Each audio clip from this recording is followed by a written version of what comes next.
Welcome to Study Loop. This problem is talking about drawing face cards.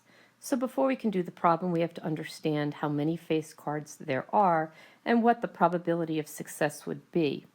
So there are 4 suits in a deck of cards. We've got clubs,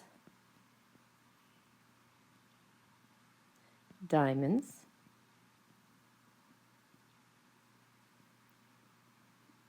hearts, and spades. And our face cards are the king, the queen, and the jack.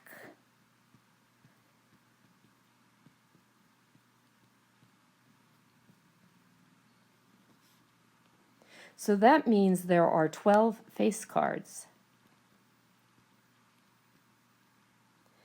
And a standard deck of cards has 52 total cards.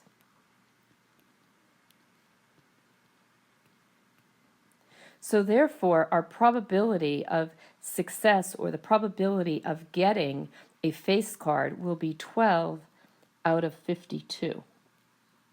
Now 12 out of 52 will reduce down into 3 out of 13. So now we're going to use the formula that was provided in the problem, and it said to figure out the average number of trials to get k successes could be defined by using this formula, mu equals k over p. So we have found the p-value to apply with this formula. And our goal is to find the average number of cards that you would have to draw from this deck to get 4 face cards. So in this problem, we are talking about k having a value of 4. So we're going to substitute these values in, and we will end up with mu equals 4 over the fraction 3/13.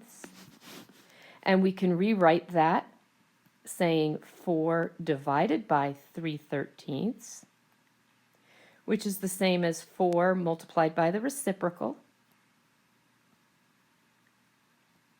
which is 52 over 3, or 17 1/3. Now you can't draw a third of a card, so therefore we would have to round this up and say that we would require 18 cards on average to end up with 4 face cards. And we couldn't round down, even though it appears like it's closer to 17, because you can see that it needs 17 1/3, and 17 is not enough, so you would have to round up. So again, your answer here is, on average, it would be about 18 cards before you would end up with 4 face cards.